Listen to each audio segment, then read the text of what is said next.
ونستغفره ونؤمن به ونتوكل عليه ونعوذ بالله من شرور أنفسنا ومن سيئات أعمالنا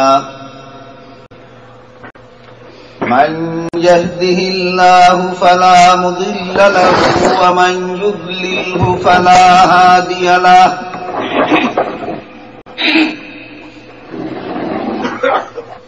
ونشهد أن لا إله إلا الله وحده لا شريك له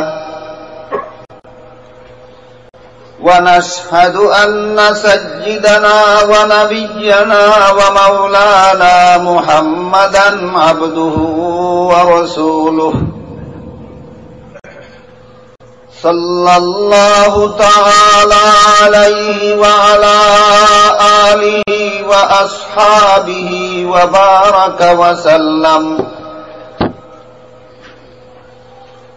أما بعد فأعوذ بالله من الشيطان الرجيم بسم الله الرحمن الرحيم الحمد لله رب العالمين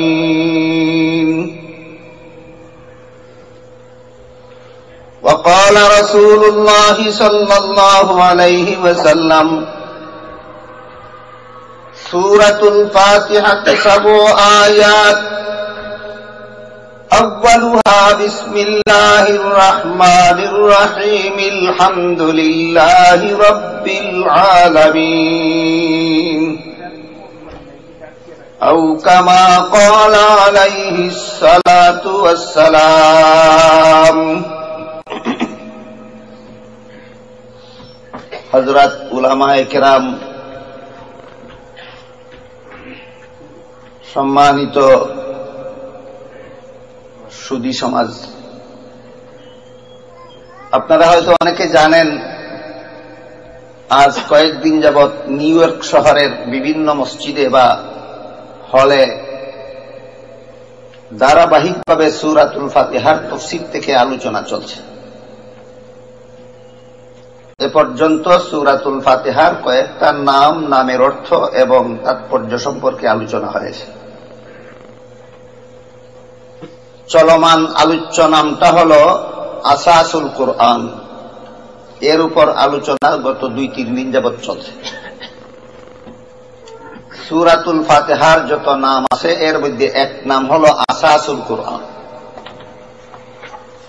এর অর্থ হল সমস্ত কোরআনের ফাউন্ডেশন। কিভাবে, তার অনেকাংশেই গত 2 দিন বলা হয়েছে।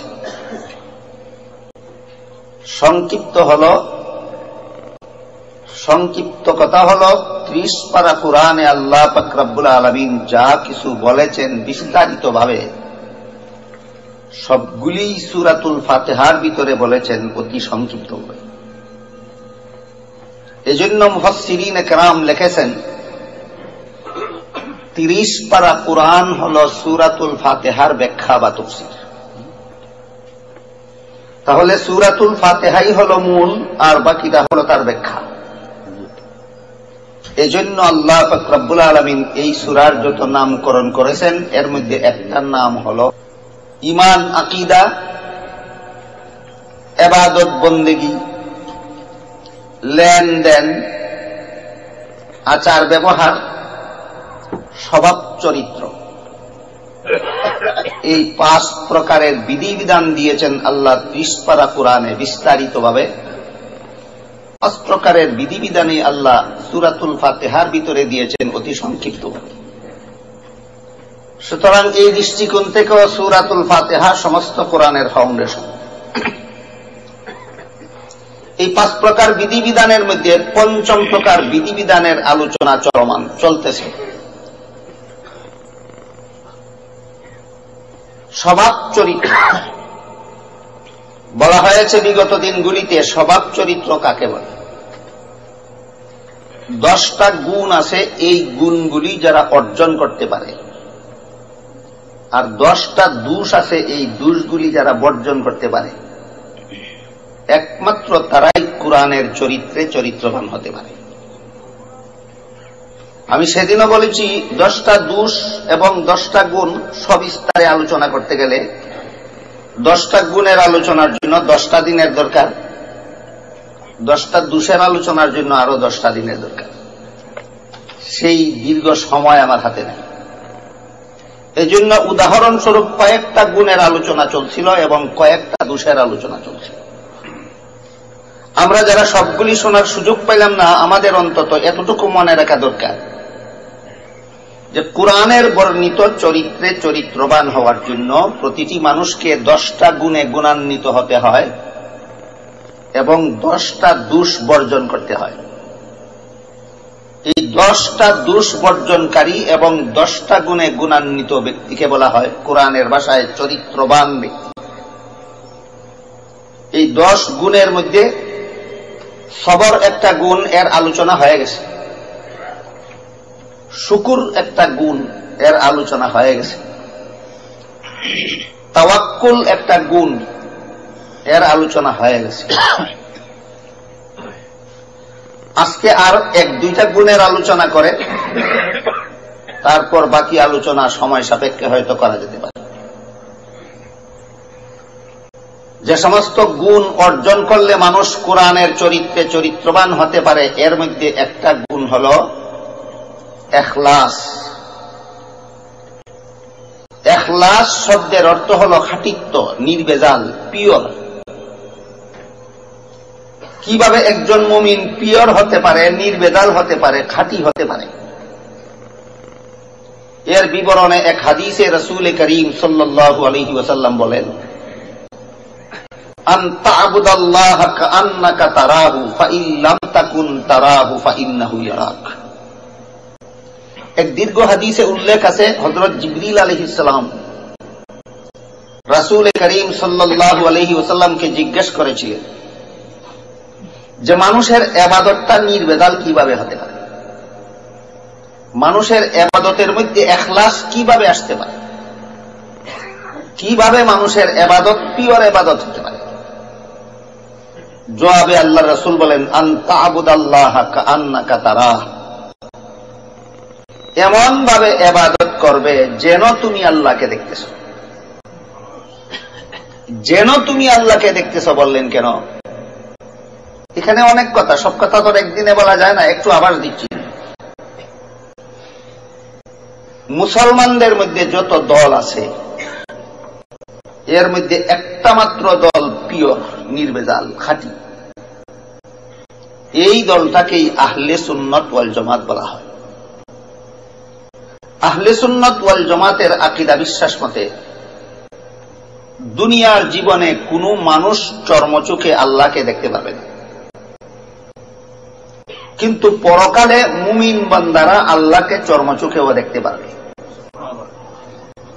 এই দুইটা কথা যদি কেউ বিশ্বাস করে না, তাইলে সে নির্ভেজাল মুসলমান হতে পারবে না, আহলে সুন্নাত ওয়াল জামাত হতে পারবে না। যে সমস্ত কথা বিশ্বাস করলে মুসলমান নির্ভেজাল হয়, আহলে সুন্নাত ওয়াল জামাতের অন্তর্ভুক্ত হয়, এর মধ্যে একটা কথা বিশ্বাস করতে হবে যে দুনিয়ার জীবনে চর্মচোখে কেউ আল্লাহকে দেখতে পারবে না। আর একটা কথা হলো পরকালে ইমানদার নেককারেরা আল্লাহকে চর্মচোখে দেখতে পারবে।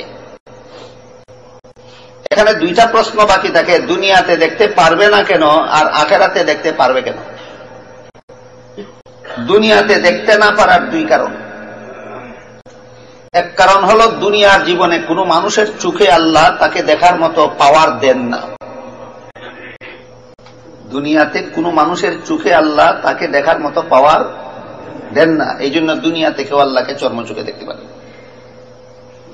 আবার প্রশ্ন জাগে দেন না কেন, এটা হলো দ্বিতীয় কারণ।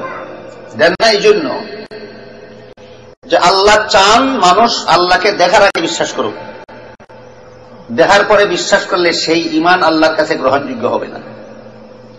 বিষয়টা কি বুঝতে পারলেন আপনারা? কেন দেন না? দুনিয়ার জীবনে কোনো মানুষের চর্মচোখে আল্লাহ তাকে দেখার মতো পাওয়ার না দেওয়ার কারণ, আল্লাহকে দেখার পরে বিশ্বাস করলে সেই বিশ্বাস গ্রহণযোগ্য নয়। এটার নাম ওই ঈমান বিল গায়ব, না দেখে বিশ্বাস করা। তাহলে না দেখে এমন কথা বিশ্বাস করবো কেন? বিশ্বস্ত সূত্রে জানার কারণে। মহানবী মুহাম্মদুর রাসূলুল্লাহ সাল্লাল্লাহু আলাইহি ওয়াসাল্লামের চেয়ে অধিক বিশ্বস্ত সূত্র আল্লাহর সৃষ্ট জগতে আর কিছু হতে পারে না।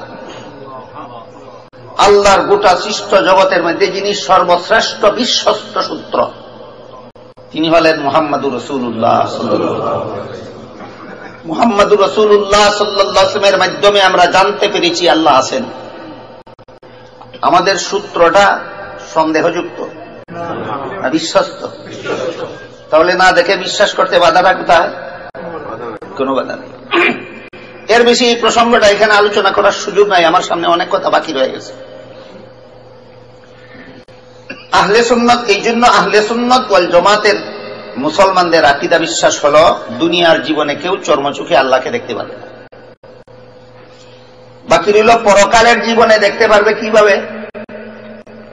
হাদিস শরীফে উল্লেখ আছে, রাসূল করিম সাল্লাল্লাহু আলাইহি ওয়াসাল্লাম সাহাবায়ে কেরামদেরকে জিজ্ঞেস করেছেন দুটি প্রশ্ন। একটা হলো, দিন দুপুরের আকাশে যখন কোনো মেঘ না থাকে তখন আকাশের সূর্য দেখতে কি কোনো অসুবিধা হয়? সাহাবায়ে কেরাম বলেন না। আরেকটা প্রশ্ন করেন রাসূল, পূর্ণিমার রাত্রে আকাশে যখন কোনো মেঘ না থাকে তখন পূর্ণিমার চন্দ্র দেখতে কি কোনো অসুবিধা হয়? সাহাবায়ে কেরাম বলেন না। তখন আল্লাহ রাসূল বলেন, পরকালে মুমিন বান্দাদের চোখে আল্লাহ এমন পাওয়ার দিবেন যে পাওয়ারের দ্বারা আল্লাহকে দ্বিপ্রহরের আকাশের সূর্যের চেয়েও পূর্ণিমার চন্দ্রের চেয়েও আরো পরিষ্কার ভাবে দেখতে পাবে। এই কথাটা মনে থাকলেই নির্বেজাল ইবাদত যে আল্লাহ রাসূল শিক্ষা দিয়েছেন ওই কথাটা বোঝা সহজ হবে। যখন জিবরিল জিজ্ঞাসা করলেন নির্বেজাল ইবাদত কোনটা, মাল ইহসান, জবাবে রাসূল বলেন আনতা আবুদাল্লাহা কাআন্নাকা তারাহু, এমন ভাবে আল্লাহর ইবাদত করবে যেন তুমি আল্লাহকে দেখতেছো। আল্লাহকে দেখে দেখে ইবাদত করবে না যেন তুমি আল্লাহকে দেখতেছো? এবার বলুন তো, দেখে দেখে ইবাদত করবে না কেন? এই কথাটা বোঝার জন্য ওই কথাগুলি বলতে। আল্লাহকে দেখে দেখে ইবাদত করার কোনো উপায় নাই, কোনো সুযোগ নাই।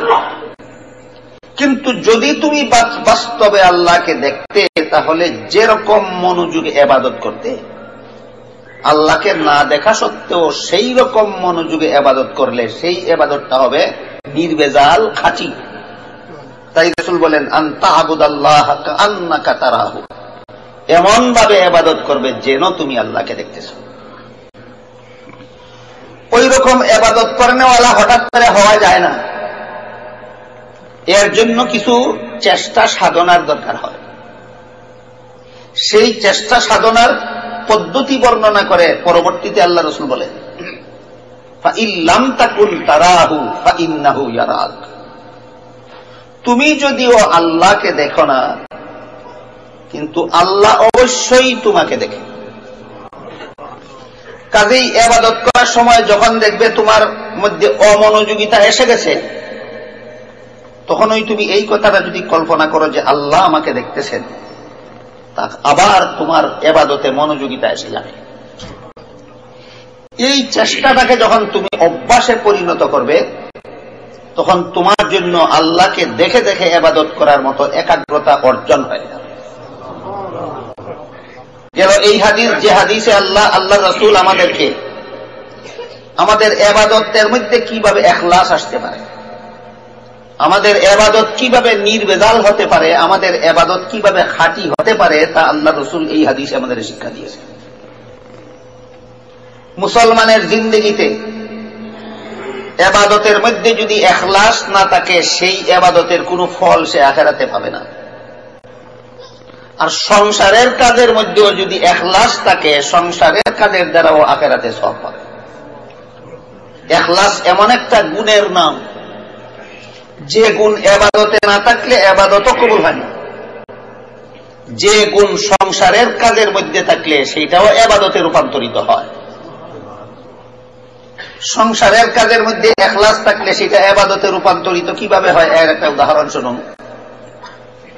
হাদিস শরীফে রাসূল করিম সাল্লাল্লাহু আলাইহি ওয়াসাল্লাম বলেন, যেই ব্যক্তি এশার নামাজ জামাতের সাথে পড়ে ঘুমাইল, ঘুমানিটা হলো সংসারের কাজ আর এশার নামাজ পড়াটা হলো ইবাদত।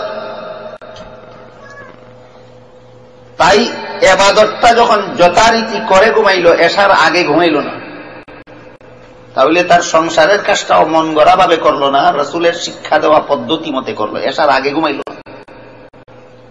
এশার নামাজ জামাতের সাথে পড়ে যেই ব্যক্তি ঘুমাইল, নবীর সুন্নত তরিকা মতে ঘুমানির কারণে আল্লাহর রাসূল বলেন তার অর্ধরাতের ঘুম আল্লাহর ইবাদতে লেখা হয়ে গেল।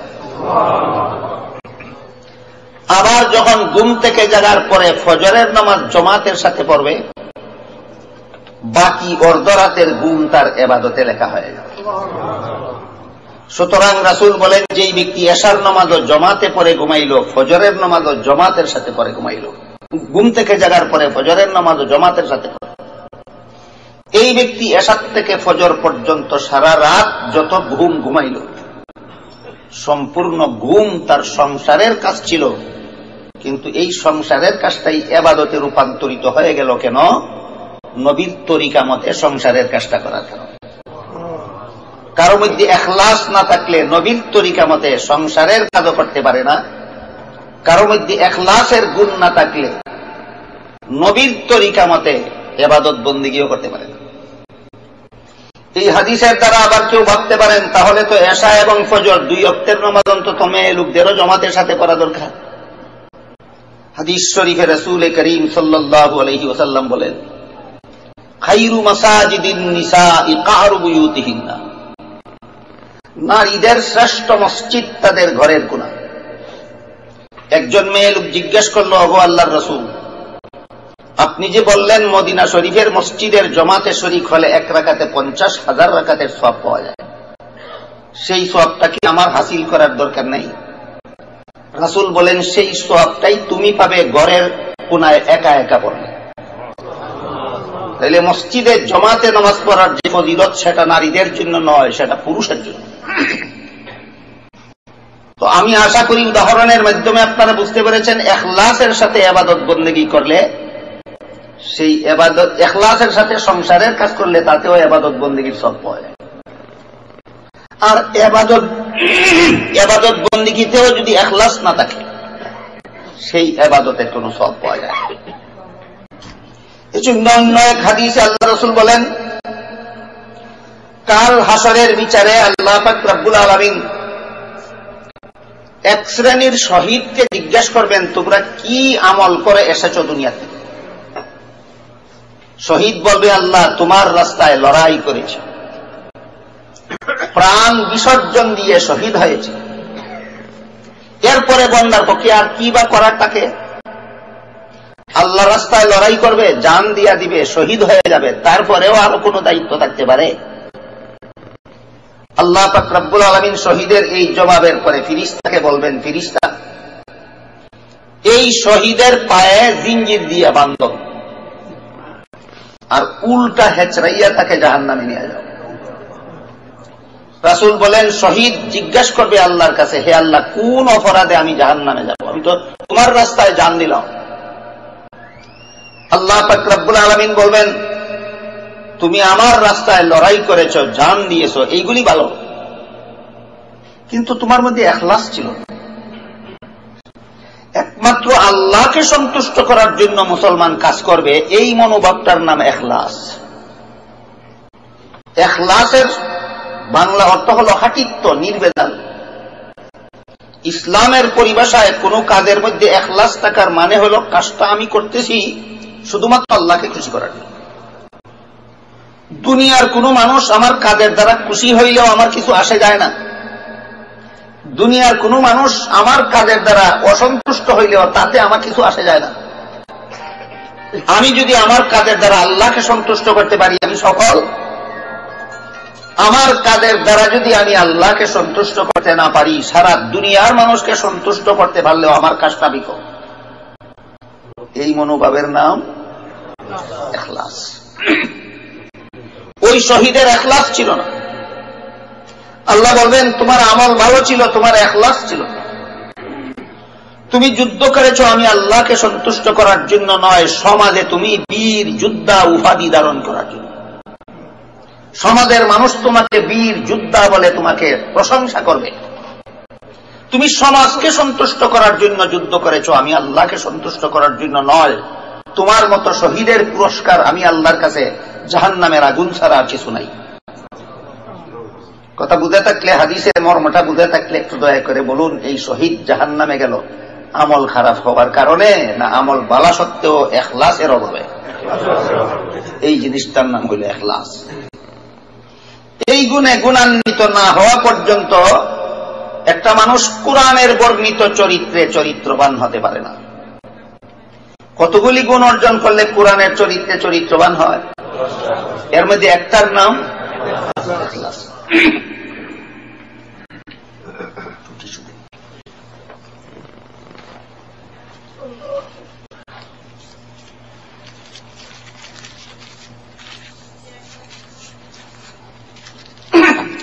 একটি হাদিসের দ্বিতীয় অংশ,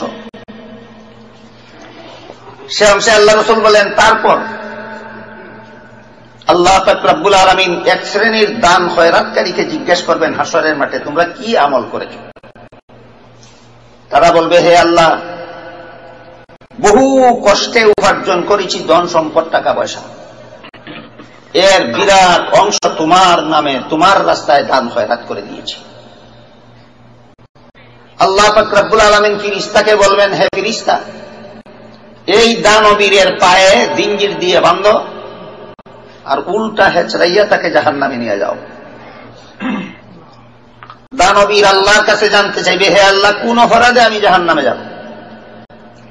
আল্লাহ বলবেন, তুমি অনেক টাকা দান খয়রাত করেছ, টাকাগুলি তুমি বড় পরিশ্রম করে উপার্জন করেছ, সবগুলি ঠিক আছে, কিন্তু তোমার দানের মধ্যে ইখলাস নাই। আমি আল্লাহকে সন্তুষ্ট করার উদ্দেশ্যে তুমি দান করনি, সমাজের মানুষ তোমাকে মারহাবা ধন্যবাদ দিবে, সেই সমাজের মানুষের মারহাবা এবং ধন্যবাদ পাওয়ার আশায় তুমি দান করেছ। তোমার মতো দানবীরের পুরস্কার আমি আল্লাহর কাছে জাহান্নামের আগুন ছাড়া আর কিছু নাই। এখানে আর একটা জরুরি মাসআলা এসে যায়, যেটার সমাধান না হলে অনেকের ভুল বুঝাবুঝি থাকতে পারে। সেটা হলো, দান খয়রাত প্রকাশ্যে করা ভালো না গোপনীয় ভাবে করা ভালো? যদি প্রকাশ্যে দান খয়রাত করলে মানুষ আমাকে মারহাবা ধন্যবাদ দেবে আর এতে আমার ইখলাস নষ্ট হয়ে যাবে বলে আশঙ্কা হয়, তাহলে আমার জন্য দান খয়রাত গোপনেই করা উত্তম। সর্বাবস্থায় না শর্ত সাপেক্ষে? শর্ত সাপেক্ষে। প্রকাশ্যে দান করলে মানুষ আমাকে মারহাবা দেবে, ধন্যবাদ দেবে, তাতে আমার ইখলাস নষ্ট হয়ে যেতে পারে এমন আশঙ্কা যদি আমার অন্তরে থাকে, তাহলে আমার জন্য দান খয়রাত গোপনে করাই। আর যদি মানুষ হাজারবার মারহাবা ধন্যবাদ দিলেও আমার ইখলাস নষ্ট হওয়ার আশঙ্কা না থাকে, এই মনোবল যদি আমার থাকে, সারা দুনিয়ার মানুষ আমাকে ধন্যবাদ দিলে আমার কিছু আসে যায় না, সারা দুনিয়ার মানুষ আমাকে তিরস্কার করলে আমার কিছু আসে যায় না, আল্লাহকে সন্তুষ্ট করলে আমার সবকিছু সফল, এই মনোবল যার মজবুত আছে, তিনি যদি প্রকাশ্যে দান করলে আল্লাহর রাস্তায় তার দেখা দেখি অন্য লোকেরাও দান করার আশা থাকে, তাহলে প্রকাশ্যে দান করা উত্তম। প্রকাশ্যে দান করা উত্তম শর্ত সাপেক্ষে, গোপনে দান করাও উত্তম শর্ত সাপেক্ষে। এই দুই পদ্ধতির দান করার শর্তগুলি না জানার কারণে, না বুঝার কারণে অনেকের মধ্যে ভুল বুঝাবুঝি হয়। যদিও এটা আমার আলোচ্য বিষয় নয়, কিন্তু এই ভুল বুঝাবুঝি নিরসনের জন্য দুইটা মাসালা পরিষ্কার ভাবে বলতে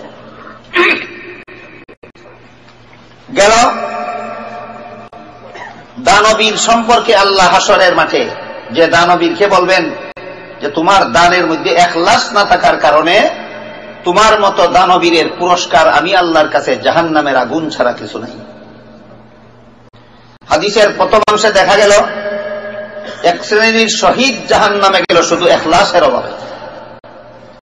হাদিসের দ্বিতীয় অংশে দেখা গেল এক শ্রেণীর দানবীর জাহান্নামে গেল শুধুমাত্র কিসের অভাবে? ইখলাসের অভাবে। হাদিসের শেষের অংশে উল্লেখ আছে রাসূল করিম সাল্লাল্লাহু আলাইহি ওয়াসাল্লাম বলেন, তার তারপর আল্লাহ হাসরের মাঠে এক শ্রেণীর আলেমকে জিজ্ঞেস করবেন, তোমরা কি করেছ? এরা বলবে, হে আল্লাহ, তোমার বান্দাদেরকে শুধু তোমার দিক নির্দেশনা দিয়েছি, তোমার পথে দাওয়াত দিয়েছি, তোমার কথা শুনাইয়া আমার জীবন কাটাইছি। আল্লাহ পাক রব্বুল আলামিন ফেরেশতাকে বলবেন, এই আলিমের পায়ে লোহার জিঞ্জির দিয়া বাঁধো আর উল্টা হেসরাইয়া জাহান্নামে নিয়ে যাও। এ সমস্ত আলেমগণ আল্লাহর কাছে জিজ্ঞেস করবেন, হে আল্লাহ, তোমার কথা মানুষকে সারা জীবন ভর শোনাইলাম, দুনিয়ার মানুষকে তোমার পথে দাওয়াত দিয়া জীবন কাটাইলাম, আমি জাহান্নামে যাব কোন অপরাধে? আল্লাহ পাক রব্বুল আলামিন বলবেন, কাজগুলি ভালো করেছ, কিন্তু তোমার কাজে ইখলাস ছিল না। মানুষকে আমার পথে দাওয়াত দিলে আমি আল্লাহ তোমার প্রতি সন্তুষ্ট হব, সেই উদ্দেশ্য তোমার ছিল না। তোমার উদ্দেশ্য ছিল সমাজের মানুষ তোমার ভক্ত হয়ে থাকবে, সমাজের মানুষকে ভক্ত বানাবার জন্য, সমাজের মানুষের কাছে প্রশংসা পাওয়ার জন্য, সমাজের মানুষের কাছে তুমি জনপ্রিয় হওয়ার লালসায় তুমি মানুষকে আমার কথা শোনাইতো, আমাকে সন্তুষ্ট করার জন্য নয়। তোমার মতো আলেমের পুরস্কার আমি আল্লাহর কাছে জাহান্নামের আগুন ছাড়া কিছু নাই। আমরা যারা আলেম সমাজের সদস্য মনে করি নিজেদেরকে, আমাদেরকে আল্লাহ রাসূলের হাদিসের এই অংশটা ভালো রকম স্মরণ রাখা দরকার। আমার দ্বীনের কোন কাজের বেলায় আমি জনগণের সন্তুষ্টির আশা যেন না করি, আমি যেন আল্লাহর সন্তুষ্টির আশা করি। আমি যদি ইখলাসের সাথে দ্বীনের কাজ করি, জনগণ সন্তুষ্ট হলো না অসন্তুষ্ট হলো সেটা আমার দেখার ব্যাপার নয়। কি বলেন আপনারা? এতক্ষণে কি বুঝলেন? আল্লাহকে সন্তুষ্ট করার উদ্দেশ্যে যদি আমি দ্বীনের কাজ করি, তাহলে জনগণের কে আমার প্রতি সন্তুষ্ট হইল আর কে অসন্তুষ্ট হইল সেটা আমার দেখার ব্যাপার নয়। আর যদি আমি কোন কাজটা কোনভাবে করলে জনগণের কে সন্তুষ্ট হবে আর কে অসন্তুষ্ট হয়ে যাবে সেদিকে যদি আমার লক্ষ্য রাখতে হয়, তাহলে আমার মধ্যে ইখলাসের গুণ নাই। আমাকে সারা জীবন ভর দ্বীনের কাজ করেই জাহান্নামে যেতে হবে। কি বুঝলেন? দ্বীনের কাজ করলে আর জাহান্নামে যাওয়ার পথ বন্ধ না, দ্বীনের কাজ করেও জাহান্নামে যেতে হবে। শহীদকেও জাহান্নামে যেতে হবে, দানবীরকেও জাহান্নামে যেতে হবে, আলেমকেও জাহান্নামে যেতে হবে। কোন গুণের অভাবে? এই 10 গুণের এক গুণ। কোরআনের চরিত্রে চরিত্রবান হওয়ার জন্য যে 10টা গুণের দরকার, এর মধ্যে একটা গুণ ইখলাস। এই জন্য কোন আরবি কবি বলেছেন, হুদাতুদ্দীন কাদ দাল্লু ফাকাদ বানাত খাসারাতুহুম ওয়া বাউদ্দীন বিদ-দুনিয়া ফামা রাবিহাত তিজারাতুহু। এক শ্রেণীর আলেম আছে যারা মানুষের পথ প্রদর্শনকারী হওয়ার কথা ছিল, তারা নিজেরাই পথভ্রষ্ট হয়ে গেছে। যে সমস্ত আলেমরা জনগণের পথ প্রদর্শনকারী হওয়ার কথা ছিল, তারা নিজেরাই পথভ্রষ্ট হয়ে গেছে। কিভাবে? বাউদ্দীন বিদ-দুনিয়া, দ্বীনকে দুনিয়ার বিনিময়ে বিক্রি করে দিয়েছে। দুনিয়ার লোভে পড়ে এই সমস্ত আলেমরা নিজেদের দ্বীন বিক্রি করে দিয়েছে। ফামা রাবিহাত তিজারাতুহুম, এই বেচা কিনায় তারা লাভবান হতে পারেনি। বিক্রি করলো দ্বীন আর হাসিল করলো দুনিয়া। এই জন্য হাদিস শরীফে রাসূল করিম সাল্লাল্লাহু আলাইহি ওয়াসাল্লাম বলেন, মানুষ পথভ্রষ্ট হয় দুনিয়ার লোভে। আর দুনিয়ার লোভ হলো 3 প্রকার: মানের লোভ, ধনের লোভ, অবাধ যৌনাচারের লোভ। মানের লোভ এটাও দুনিয়ার লোভ। আমি এইভাবে চললে সমাজের কাছে আমার মান ঠিক থাকবে, ওইভাবে চললে যদিও নবীর তরিকা বজায় থাকবে কিন্তু সমাজের কাছে আমার মান থাকবে না। এইরকম লোভে যে সমস্ত আলেমরা কাজ করে, এদের ইখলাস ঠিক আছে? ইখলাস নাই। আলেমদের ইখলাস না থাকলে জাহান্নামে যেতে হবে না, আলেমদেরও ইখলাস না থাকলে জাহান্নামে যেতে হবে। গেল মানের লোভ। আরেকটা হলো ধনের লোভ, অন্যায়ভাবে ধন উপার্জন। এর লোভে পড়ে মানুষ পাপের পথে যায়, জাহান্নামের পথে যায়। আরেকটা হলো অবাধ যৌন আচারের লোভ, নারী পুরুষের অবাধ মিলামিশা। এই নারী পুরুষের অবাধ মিলামিশার লোভে পরে অনেক মানুষ জাহান্নামে যায়। অন্যায়ভাবে ধন উপার্জনের লোভে পরে অনেক মানুষ জাহান্নামে যায়। আর মান সম্মানের লোভে অনেক মানুষ জাহান্নামে যায়। নিজের সামাজিক মান সম্মান বজায় রাখার জন্য নবীর তরিকা বাদ দিয়া জনগণকে সন্তুষ্ট করার তরিকায় দ্বীনের কাজ করে। আল্লাহ রসুল সাল্লাল্লাহু আলাইহি ওয়াসাল্লাম বলেন, আল্লাহ বলবেন তোমাদের মতো এই সমস্ত নেক কাজ করনেওয়ালাদের পুরস্কার আমি আল্লাহর কাছে জাহান্নামের আগুন ছাড়া আর কিছু নাই। গেল যে সমস্ত গুণ অর্জন করতে হয় কোরআনের চরিত্রে চরিত্রবান হওয়ার জন্য, এর মধ্যে একটা গুণের নাম ইখলাস।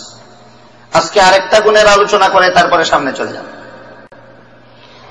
যে সমস্ত গুণ অর্জন করলে মানুষ কোরআনের বর্ণিত চরিত্রে চরিত্রবান হতে পারে, তার মধ্যে আরেকটা গুণের নাম হল তওবা। একটা গুণের নাম তওবা। শব্দের অর্থ হল ফিরে আসা, প্রত্যাবর্তন করা।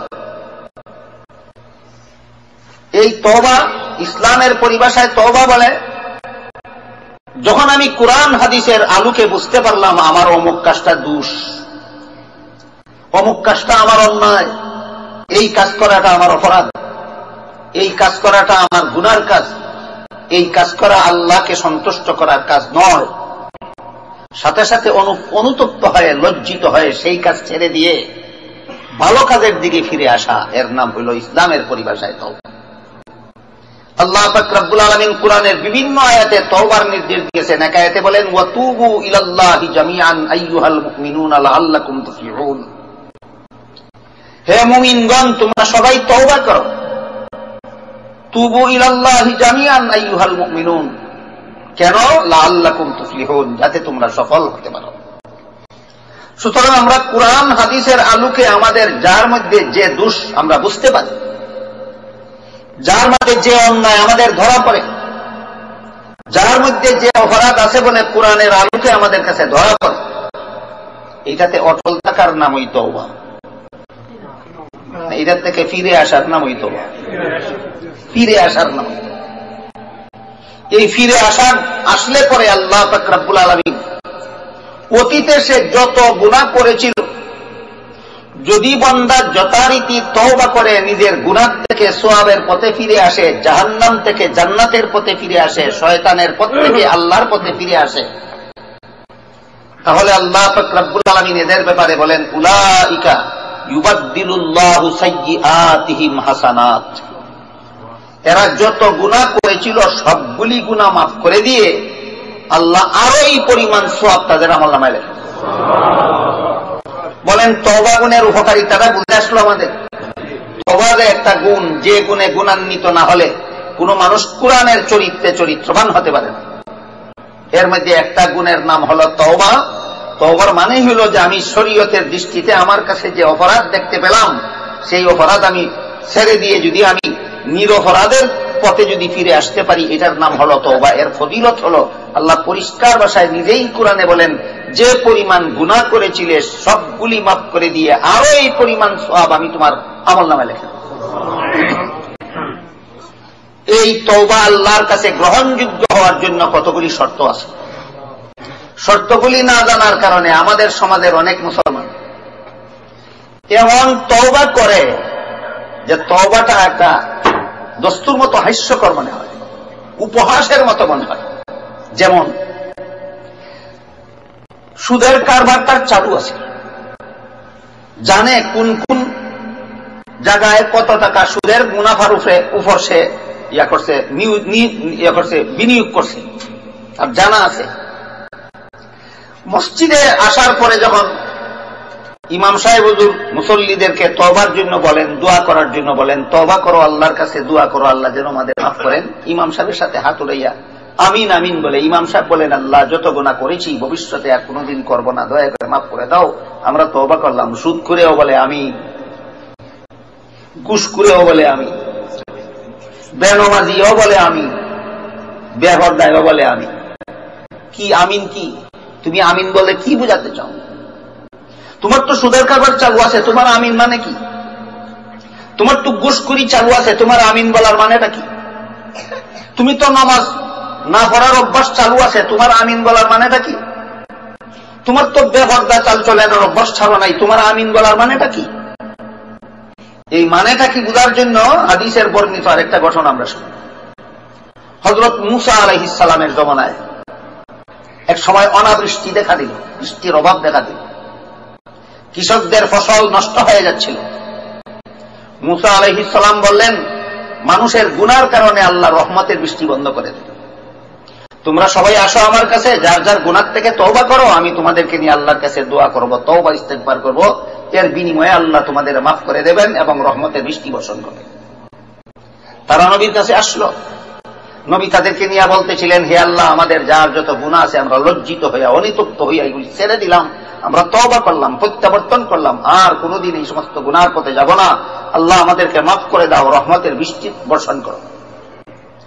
মুনাজাতের ভিতরে আল্লাহ মূসা আলাইহিস সালামের কাছে ওহী পাঠাইলেন, আপনার সাথে হাত মিলিয়ে যারা আমিন বলছে, এদের মধ্যে একটা লোক এখনো এমন আছে যে আরো গুনাহ করার ইচ্ছা আছে তার।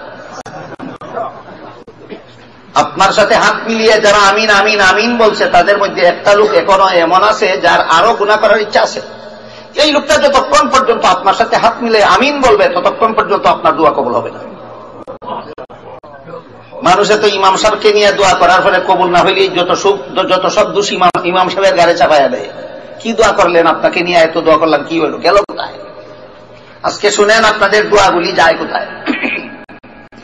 আল্লাহ পাক রব্বুল আলামিন হযরত মূসা আলাইহিস সালামের কাছে ওহীর মাধ্যমে জানিয়ে দিলেন দোয়ার ভিতরে, এই লোকটা, যে লোকটার আরো গুনাহ করার ইচ্ছা আছে, এই লোকটা যতক্ষণ পর্যন্ত আপনার সাথে হাত মিলিয়ে আমিন বলবে, ততক্ষণ পর্যন্ত আপনার দোয়া কবুল হবে। হযরত মূসা আলাইহিস সালাম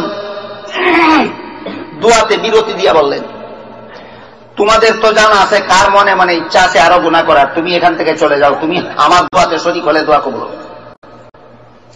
কোন লোকটার মনে মনে ইচ্ছা আছে আরো গুনাহ করবে, কোন লোকটার মনে মনে ইচ্ছা আছে আরো সুদ খাওয়ার, আরো ঘুষ খাওয়ার, আরো মদ খাওয়ার, আরো গাঞ্জা খাওয়ার, আরো বেফারদা চলার ইচ্ছা কার অন্তরে আছে, সে মনে মনে জানে কিনা? সে তো মনে মনে জানে, যদিও এই মজলিসের কেউ তারে চিনে না, সে তো মনে মনে জানে। সে চিন্তা করলো, হায় রে হায়, এখন যদি আমি উঠে চলে যাই তাহলে সারা সমাজের সবাই বুঝবে যে আমার পাপের কারণে রহমতের বৃষ্টি বন্ধ ছিল, আমি তো চিরজীবনের জন্য কলঙ্কিত হয়ে যাব।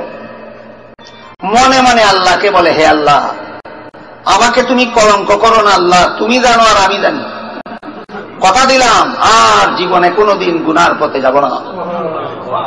এটার নাম হইল তওবা, এটার নাম হইল তওবা। সাথে সাথে রহমতের বৃষ্টি বর্ষণ শুরু হয়। মূসা আলাইহিস সালাম আল্লাহকে জিজ্ঞাসা করেন, ও আল্লাহ, আপনি আমাকে বললেন কি আর বাস্তবে করলেন কি? আমাকে বললেন এই পাপিষ্ঠটা এখানে থাকলে দোয়া কবুল হবে না, কোন পাপিষ্ঠ তো গেল না, কবুল হইল কিভাবে? আল্লাহ পাক রব্বুল আলামিন বলেন, যে পাপিষ্ঠের কারণে রহমতের বৃষ্টি বন্ধ ছিল, সেই পাপিষ্ঠের কারণে অতি তাড়াতাড়ি রহমতের বৃষ্টি দিল। নবী জিজ্ঞাসা করলেন, পাপিষ্ঠ কি করেছে? আল্লাহ বলেন, পাপিষ্ঠ এই মাত্র তওবা করেছে। এইটা হইল 10 গুণের 1 গুণ। গুণটার নাম কি? যতক্ষণ পর্যন্ত আমরা শরীয়তের দৃষ্টিতে আমাদের অপরাধগুলি চিহ্নিত হওয়ার পর তওবা না করব, ততদিন পর্যন্ত কোরআন জপলে কি হবে? কোরআনের চরিত্রে চরিত্রবান হতে পারবো না। কোরআন জপা আর কোরআনের গুণে গুণান্বিত হওয়া এক কথা নয়। চিকিৎসা জপলেই চিকিৎসা হয় না, চিকিৎসার ব্যবস্থা গ্রহণ করতে হয়। আমাদের সমাজে কোরআনের ব্যবস্থা গ্রহণকারী কতজন আর কোরআন জপনেওয়ালা কতজন, যে কারণে আমাদের অবস্থার উন্নতি হয় না, দিন দিন অবনতি হয়। হাদিস শরীফে রাসূল করিম সাল্লাল্লাহু আলাইহি ওয়াসাল্লাম তওবার ফলাফল উল্লেখ করে আরো অনেক কথা বলেছেন। এক হাদিসে হযরত রাসূল করিম সাল্লাল্লাহু আলাইহি ওয়াসাল্লাম বলেন, যেই গুনাহগার গুনাহ থেকে তওবা করে, এবার বুঝলেন তো তওবা কোনটা? তওবা গুনাহে অটল থাকা, অপরাধে অটল থাকা, না ফিরে আসা? ফিরে আসা। এটা আল্লাহর কাছে কবুল হওয়ার জন্য মুফাসসিরিনে কেরাম তাফসীরের কিতাবে লিখেছেন বেশ কতগুলি শর্ত আছে। 1 নম্বর শর্ত, নিজের গুনার কারণে অনুতপ্ত হতে হবে, অনুশোচনা করতে হবে, লজ্জিত হতে হবে। নিজের অপরাধ নিয়ে আরো যদি গৌরব করে, আমি করি, তোমার কি হইল, এটাই তওবার প্রথম পদক্ষেপ। আমি আমার কাজ করি, তোমার কি হইল, এটাই প্রথম পদক্ষেপ না, লজ্জিত হওয়া প্রথম পদক্ষেপ। গুনাহ গুনাহ থেকে তওবা করলে সেই তওবা আল্লাহর কাছে কবুল হয়ে গুনাহ মাফ হওয়ার জন্য সর্বমোট 6টা শর্ত আছে। 1 নম্বর শর্ত হলো গুনার জন্য অনুতপ্ত হওয়া, লজ্জিত হওয়া, অনুশোচনা।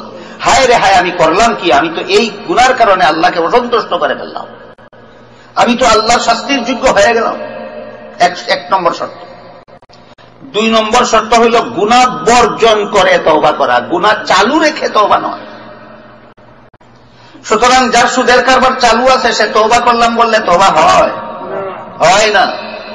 আমাদের সমাজের বেশিরভাগ মানুষ যারা গুনাহ করে, গুনাহ চালু রেখেই তওবা করে, গুনাহ বর্জন করে তওবা করে না। এর উদাহরণটা বোঝার জন্য, বিষয়টা বোঝার জন্য আমি একটা সহজ উদাহরণ দিচ্ছি। জামাতা যদি কোনো কারণবশত শ্বশুরের গায়ে পা লাগাইয়া দেয়, ইচ্ছায় হোক অনিচ্ছায় হোক, পা লেগে গেল, জামাতার পা লেগে গেল শ্বশুরের গায়ে, আদব হইল না আদবের খেলাফ হইল? এখন জামাতা করবে কি? সরি বলবে তো, মাপ চাই বলবে তো?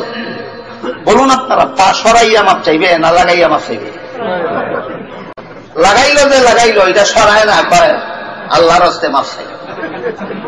আমি দোয়া করি আপনাদের এমন বেয়াদব জামাতা যেন না হয়। আমি বুঝাবার জন্য বলি, আপনার জামাতা যদি আপনার গায়ে পা লাগাইয়া রাখে আর বলে মাপ চাই, মাপ করবেন? তাহলে আপনিও জানেন মাফ করারও নিয়ম আছে।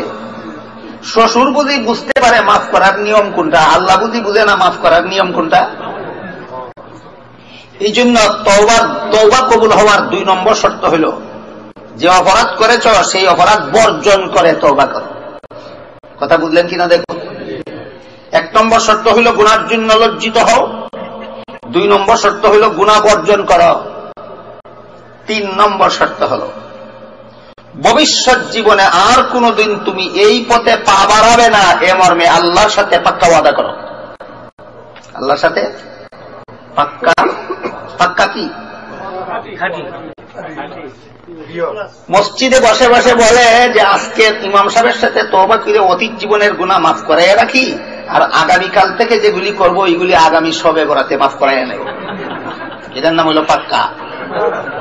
কি বলেন?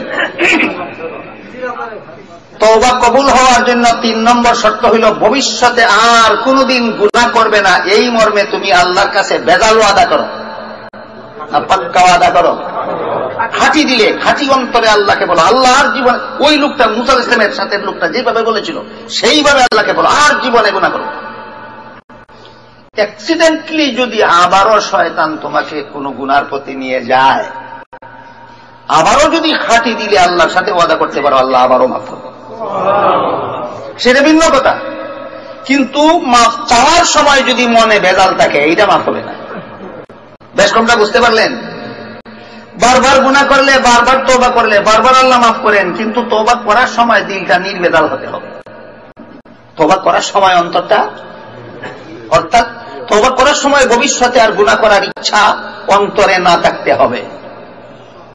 এমন অবস্থায় যদি শয়তানের চক্রান্তে পড়ে আবারও কোনো সময় তুমি গুনাহ করেই বসো, আবারও খাঁটি অন্তরে আল্লাহর সাথে ওয়াদা করো, আল্লাহ আবারও মাফ করে। গেল তওবা কবুল হওয়ার 3 নম্বর শর্ত। তওবা কবুল হওয়ার 4 নম্বর শর্ত হল কোন বান্দাকে অন্যায়ভাবে কষ্ট দিয়ে যদি গুনাহ করে থাকো, কোন বান্দার সম্পদ যদি অন্যায়ভাবে গ্রহণ করার মাধ্যমে গুনাহ করে থাকো, তাহলে বন্দাকে সন্তুষ্ট করো, বন্দার প্রাপ্য পরিশোধ করো, তার ফলে আল্লাহর কাছে তওবা করো।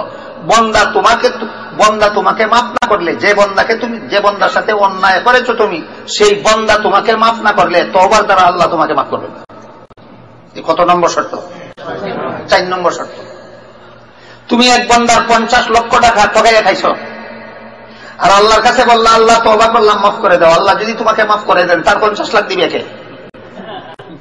কি বলেন? আল্লাহ পরিষ্কার ঘোষণা দিয়েছেন, আমার বন্দাকে যারা অবিচার করেছে, আমার বন্দাকে যারা জুলুম করেছে, আমার বন্দার সম্পদ যারা অন্যায়ভাবে গ্রাস করেছে, তা ওই বন্দাকে যতক্ষণ পর্যন্ত সন্তুষ্ট করবে না, ততক্ষণ পর্যন্ত আমি তার তওবা কবুল করব না।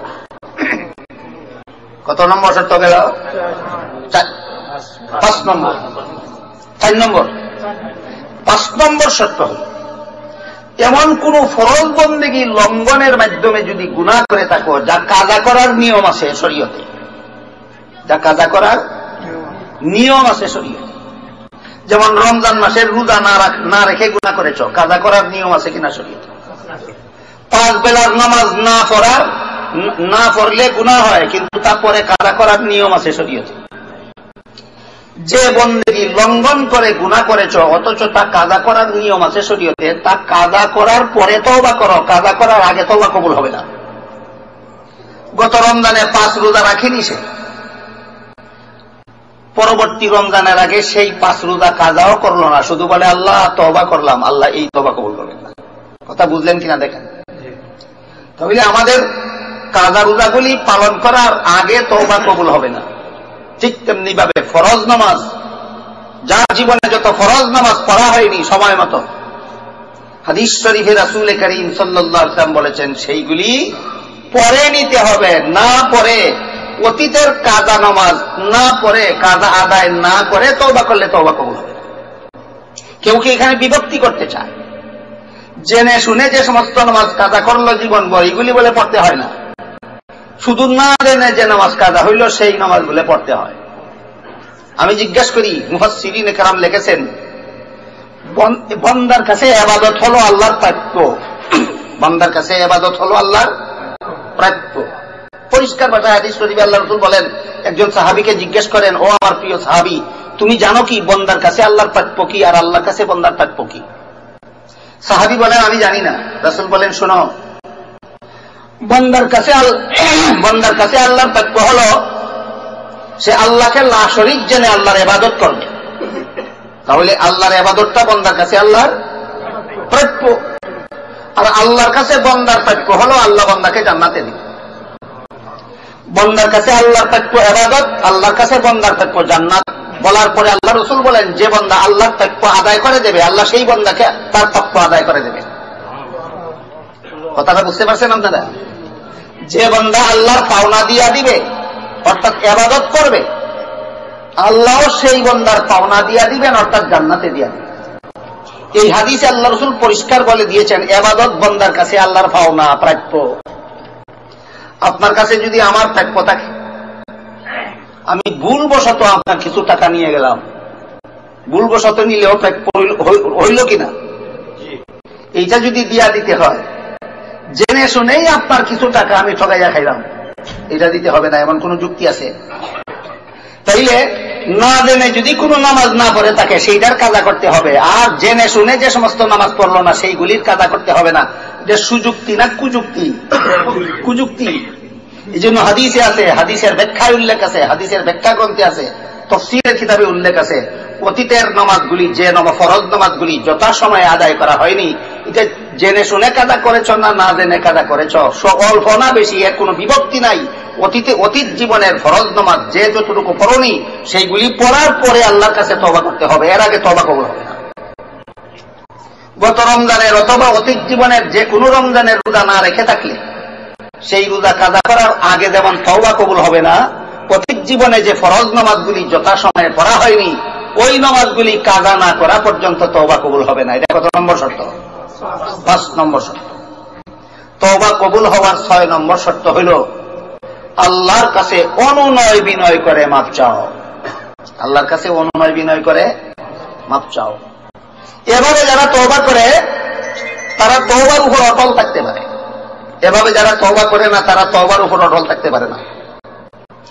এই নিয়মে, এই শর্ত সাপেক্ষে যারা তওবা করে, আল্লাহ রাসূল বলেন হাদিস শরীফে, এই ধরনের তওবাকারীর উপর আল্লাহ পাক রব্বুল আলামিন কি পরিমাণ সন্তুষ্ট হন।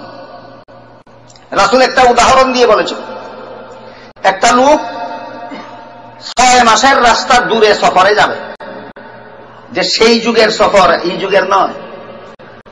উটের পিঠে সওয়ার হইয়া রাস্তার যাবতীয় খরচ আদি সাথে নিয়া, খানা পানি সাথে নিয়া উটের পিঠে রওনা হইয়া মরুভূমির পাড়ি দিয়া যাইতে হয় 6 মাসের রাস্তা।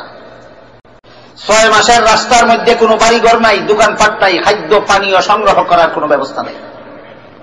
6 মাসের খাদ্য সাথে নিল উটের পিঠে, 6 মাসের পানি সাথে নিল উটের পিঠে। 3 মাসের রাস্তা গেল, রাস্তাটা মরুভূমির, এর ভিতরে কোনো বাড়িঘর নাই, দোকানপাট নাই, খাদ্য নাই, পানীয় নাই। 3 মাসের রাস্তা গেল, 3 মাসের খানা পানি ফুরাইয়া গেল। আরো 3 মাসের রাস্তা সামনে বাকি রইল, আর 3 মাসের খানা পানিও সাথে আছে। এমত অবস্থায় 3 মাসের খানা পানি উটের পিঠে রেখে এক সময় উটকে দাঁড় করিয়ে সে একটা গাছের নিচে ঘুমাইতেছিল।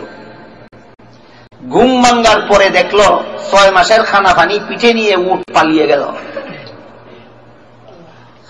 3 মাসের রাস্তার ভিতরে তো কোনো খানা পানি নাই।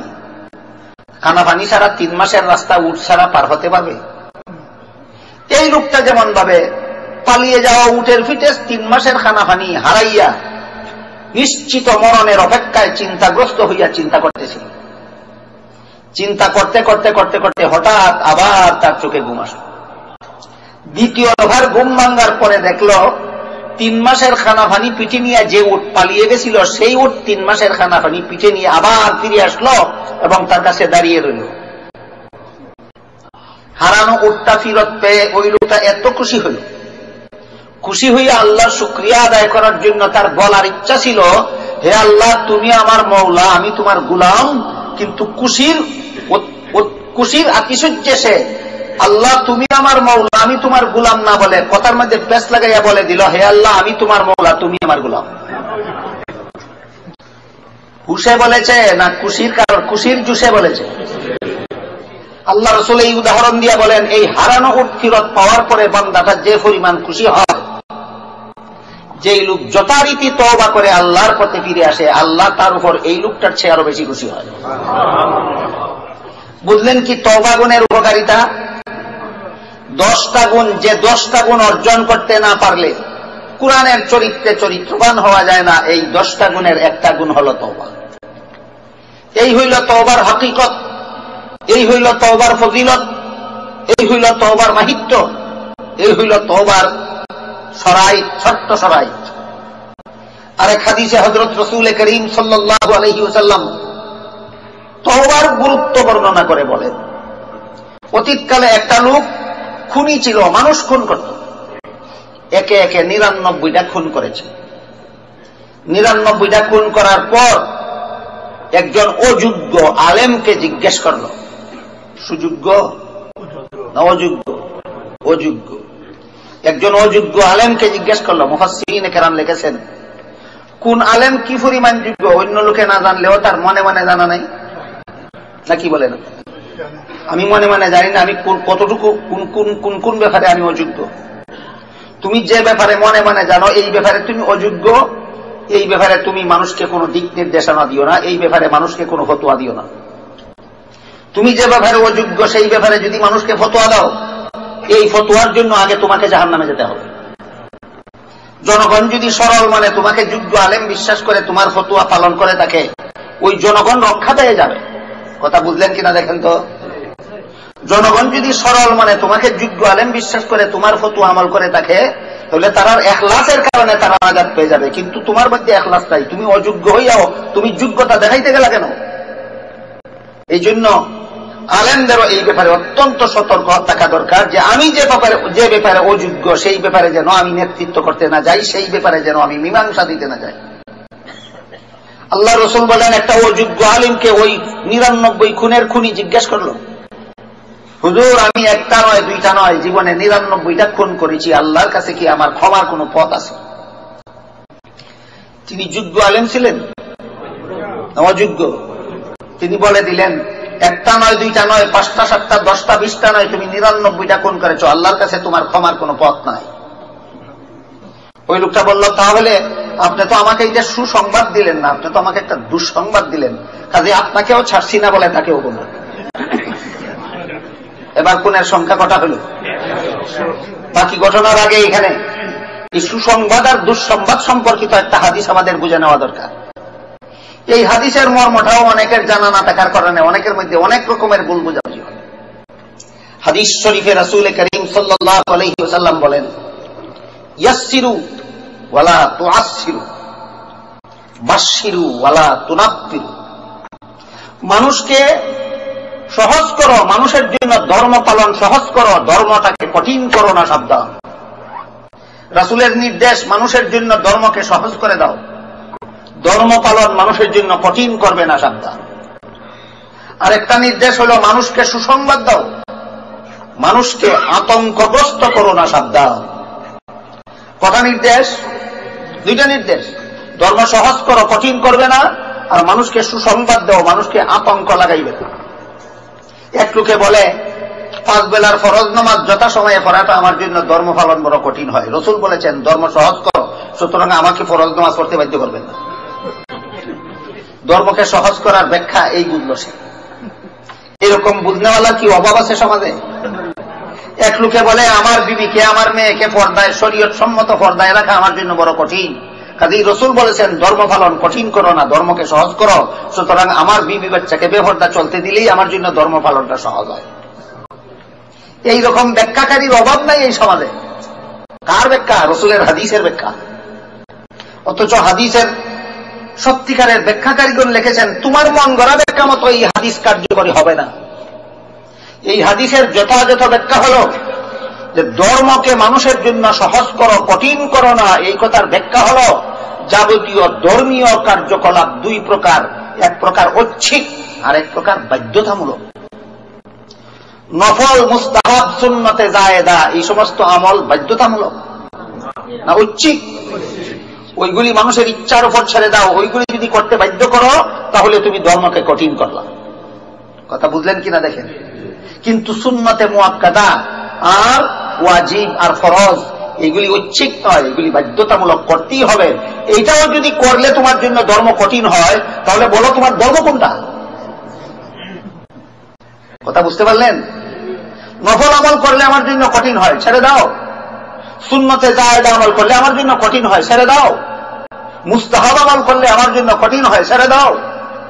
সুন্নতে মুআক্কাদা আমল করলেও যদি তোমার জন্য কঠিন হয়, ওয়াজিব আমল করলেও যদি তোমার জন্য ধর্ম পালন কঠিন হয়, ফরজ আমল করলেও যদি তোমার জন্য ধর্ম পালন কঠিন হয়, বলো তোমার ধর্ম কোনটা? ধর্ম সহজ হবে আর কঠিন হবে অস্তিত্ব থাকলে না অস্তিত্ব না থাকলে?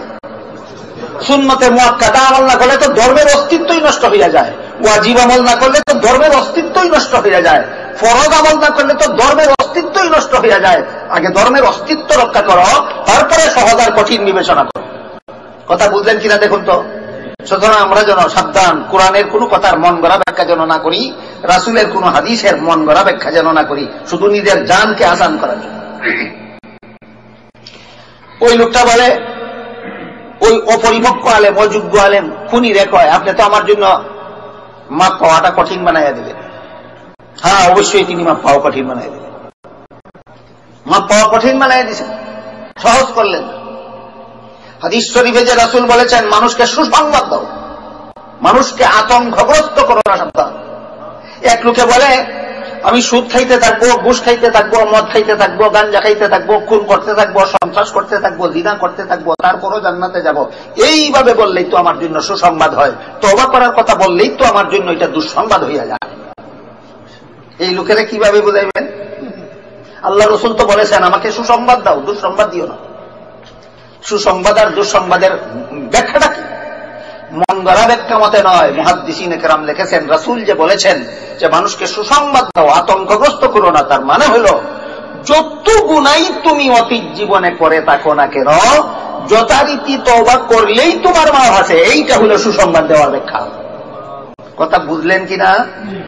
অতীত জীবনে যত রকমের গুনাই করে থাকো না কেন, যত পাপই করে থাকো না কেন, যত পরিমাণ পাপই করে থাকো না কেন, যথারীতি নিয়ম মতো তওবা করলেই আল্লাহ মাফ করে দেবেন। এইটা হলো সুসংবাদ দেওয়ার ব্যবস্থা। আমি তওবা করব না, আমি জীবনভর গুনাহ করতেই থাকবো, আমার গুনাহ মাফ হয়ে যাবে, এটা নাকি সুসংবাদ দেওয়ার ব্যবস্থা? সুসংবাদ আছে ইসলামে, সুসংবাদের পথ আছে কোরআনে, সুসংবাদের পথ আছে হাদিসে। আমাদের মন গড়া ব্যাখ্যা মতো সেই পথে গ্রহণ করলে হবে না। যথাযথ পথ হইল সুসংবাদ। মহাপাপিষ্টকেও সুসংবাদ দাও কি তুমি তওবা করতে দেরি হবে, আল্লাহ তোমাকে মাফ করতে দেরি হবে না। এটা হলো পাপিষ্টের জন্য সুসংবাদ। আজকে বুঝলেন কিনা? পাপিষ্টের জন্য, পাপিষ্টদের জন্য ইসলামের সুসংবাদ আছে কি নাই? কি সুসংবাদ? ইচ্ছা মতো পাপ করতে থাকো, তোমার কোনো শাস্তি হবে না। এটা না, তওবা করলেই আল্লাহ মাফ করে দিবেন সেটা। কিন্তু ওই অযোগ্য আলেম এই সুসংবাদটা তাকে দিতে পারলেন না। মনে আছে ঘটনা? সেই অযোগ্য আলেম এই সুসংবাদটা তারে দিতে পারলেন না। তিনি বলেন একটা নয়, দুইটা নয়, 5টা নয়, 10টা নয়, 20টা নয়, তুমি 99টা খুন করেছো, তোমার মাফের কোনো পথ নাই। আমার এতক্ষণের কথা রসুলের হাদিসের মর্মটা বুঝে থাকলে বলুন, এমন কোন পাপী আছে যে পাপীর মাফের কোনো পথ নাই? না, সমস্ত পাপীর মাফের পথ আছে। কিন্তু ওই আলেম বলে দিলেন, এতগুলি গুনাহ তুমি করেছো, এতগুলি খুন তুমি করেছো, তোমার মাফের কোনো পথ নাই। এটা আতঙ্কগ্রস্ত করে দিল। আল্লাহর রাসূল যে বলেছেন সুসংবাদ দাও, সুসংবাদ দেওয়া হইল না।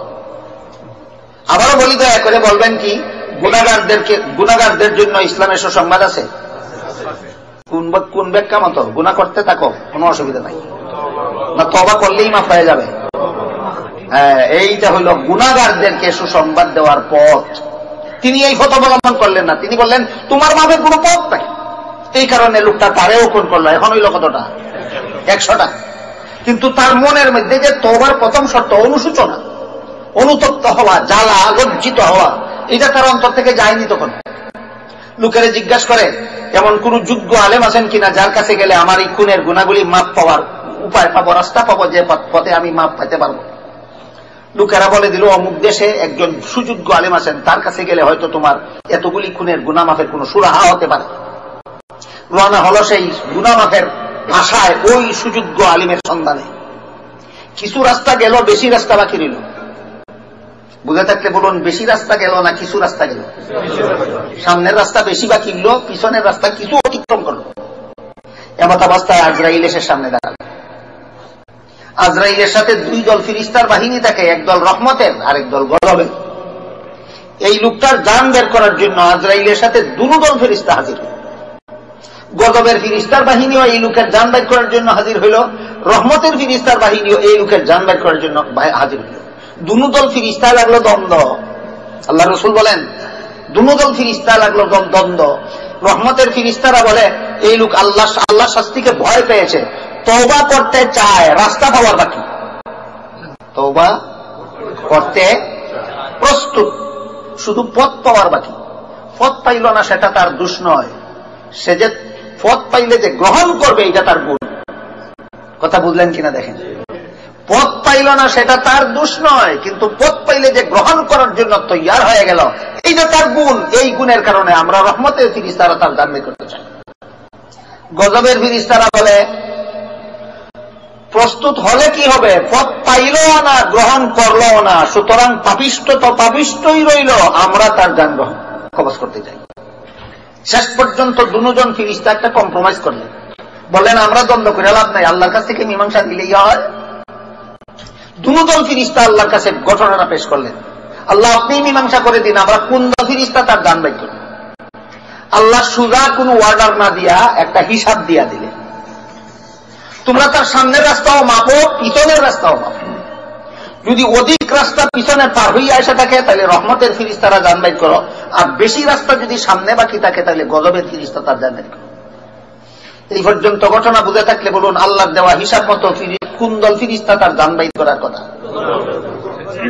এই দুই দল ফিরিস্তাকে বিদায় করে আল্লাহ আরেক তৃতীয় দল ফিরিস্তা রাখে।